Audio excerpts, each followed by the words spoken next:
The Bible says it's appointed unto men to die once and then to face God's judgment.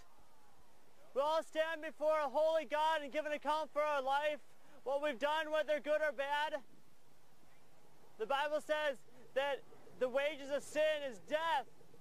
Oh, the wages of sin is death. The wages of sexual immorality is death. The wages of abortion is death. The wages of homosexuality is death. But the gift of God is eternal life. We got a complaint on you guys. Sure. He stopped it. I know you guys are well aware of what you can and can't do. Yeah. Okay, you cannot block any sidewalks. Okay, you cannot approach people. If they come up to you and they ask questions regarding why you're here, feel free to do whatever they want. But what he's doing right there, he cannot do. He can't. No, he is causing a disturbance right now. If he continues to do that, what will happen? He's going to get a citation. Okay. Sure. So. Yeah, we'll stop. I know you guys have done your homework as far as what you can and can't do, where you can and can't stand. Okay, and we'll definitely stop. I'm all for whatever you guys want to do, but you know. Sure. Yeah, we'll stop, but we'll get in contact with our attorneys, and then there'll probably be a civil suit against. Yeah. That's fine, because you're saying that a man can't stand on a street corner and preach, right? I'm not saying that. Okay. And I'm not going to buy into this filming thing. Okay. I'm just telling you right now what you can and can't do. Like I said, you've done your homework. Right. And so I asked, what is he doing that's wrong? That's what I'm wondering. Does everybody want to hear that? Absolutely not. Okay. Do you have a supervisor? Yes, I do. Could you call him down here? Absolutely. Thank you. Thank you.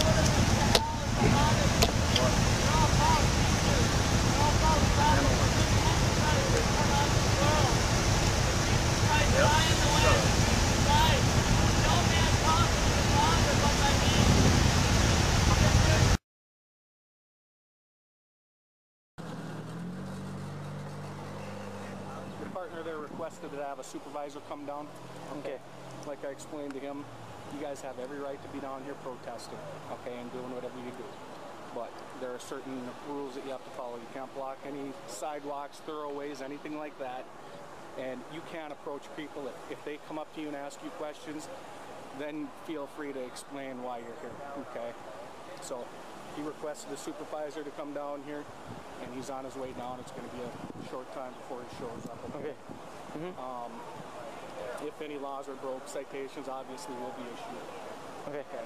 So, like I said, it'll be a few minutes. Okay. So we'll talk to him. Bear with us and hang tight.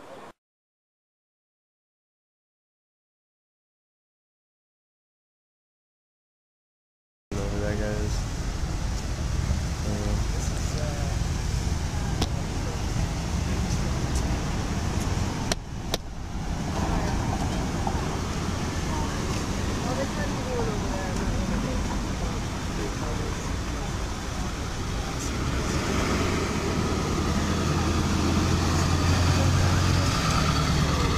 Hi. Good, good. Some questions for me, or? Well, yeah, he was saying that, you know, you guys, obviously I've talked to the city attorney, I've talked to the chief of police, sending emails trying to understand, you know, what are my legal rights. And I know that we can't block the sidewalk. Correct. You know, we can't, what Bob Osleson called it was harassment, which is like if I go to hand someone something and they say no, I can't continue going down and trying to get them to do that. So I know all that. But then this Officer Williams said my friend was preaching, open up on that box, and said that he couldn't do that. He can preach at a regular level like we're talking right now. He can't yell and scream or be loud and that type of stuff. That's disorderly conduct under Minnesota State statute. Okay. So him talking, like at our normal level right now, preaching, and somebody approached him, wants to talk about the word, absolutely, we do that all day long. But as soon as you start raising your voice, and you start making a scene, that turns into disorderly conduct, and you can actually be cited or even arrested. Sure, we'll stop, okay? But can I talk to you about this? Absolutely. Okay, because as this gentleman says, I have done my research and I've talked to my legal counsel, and I've got, like for example, I've got Supreme Court cases that talk about that you are allowed to raise your voice in the streets to be heard, and not just a regular conversation. That the freedom of speech is a freedom of right to be heard. And so that I'm going to stop, because the last thing I want is to get a citation, to get arrested.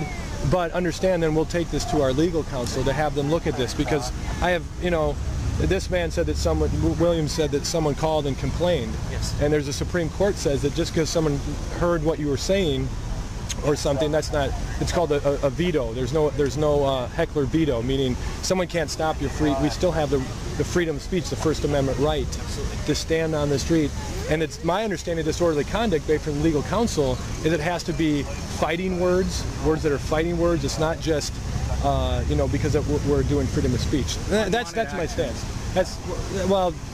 But I understand we've had plenty of people that walk by and agree with what we're doing. So just because that person in the red says they don't want to hear it, but that person in the gray says they do want to hear it, what it falls under is First Amendment rights of free speech. That's where my stance is. If you raise your voice a little bit, you don't have people across the street turning to look at you and bothering them while they're eating and doing that type of stuff.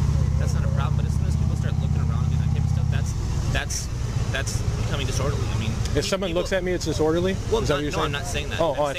I'm saying that if you're causing a disturbance, meaning that there's people that are, you know, normal, like we're having a normal conversation right now. Most people aren't looking at us and wondering what's going on, doing that type of stuff. They might because we're police. I was going to say, okay, you're in uniforms and that people are the police and that type of stuff. But if you and I were just in civilian clothes standing here talking, people aren't going to really probably pay attention to us. They might because there's a big sign next to us. But moreover than that, probably not. But when you start raising your voice and you start drawing attention, you start, and people right here standing here, you know, he's reading this and you're reading this, whatever he's doing. Well, he's working there. I know what you're saying. The bottom line comes, I mean, if it's reasonable, we don't have a problem with it. I mean, you can sit here and preach your word all day. I mean, you have the right to freedom of speech. You can talk about whatever your message is. Right, I understand that. But you're saying to elevate your yes, elevating your voice and becoming disorderly, meaning that you're infringing on the other people's rights to just have a normal conversation or have a normal dinner or have whatever. That's not acceptable. That's where that disorderly conduct statute falls under. Yeah, I mean, the hazard it poses because you got traffic going by here. They don't hear what you're saying. It's going to draw their attention and can cause an accident. That's where when it gets so loud that it's. No, I completely understand what you guys say, and I mean no disrespect when I say this. I completely disagree with what you're saying, and we're going to stop. Just because I've got, I mean, right here there's one that says loud and boisterous language is not unconstitutional. That's a federal court case. It's already been determined that loud and boisterous language is not unconstitutional. That loud and boisterous language, speaking above, elevating your voice, is freedom of speech, and that's not unconstitutional. It's not disorderly conduct. Now, I'm fine. Like I said, I'm going to stop. I'm not going to continue doing that. It depends what the context of that case is, too. I mean, there's a difference between on the front steps of the Capitol and out here in a street corner. Right, I was told we were doing this outside of a church in a neighborhood, and the guy came and said it was. Everything I've seen you guys do since I got here, you're perfectly fine. Right, and I was told by an officer, who was that guy outside of the Peace Church? We were doing this. He said you couldn't do it in a neighborhood, but you can go do it down in Canal Park. So we come down in Canal Park, the same thing's told. That's why I sent a letter to Bob Oslison. I sent a letter to your chief, the assistant city attorney, the chief of police. I've sent all these letters asking, and no one responds to me like this gentleman said, and he's right, and I'm not boasting. I've done my research, and I just know I'm going to talk to my. It's good that you've done your research. I mean, that's not. Right. I prefer to have people who've done their research because they have to educate them. I mean, right, and so the only difference that we have is I am confident that if I stand in that box and preach and just lift up my voice, that's not unconstitutional, it's not disorderly conduct. You guys say it is, and that's fine. And you say if I continue doing that I would either be cited or arrested. And therefore, I'm going to stop. Okay. And then we'll just contact our legal counsel and go from there. All right. All right. Thanks, guys. All right.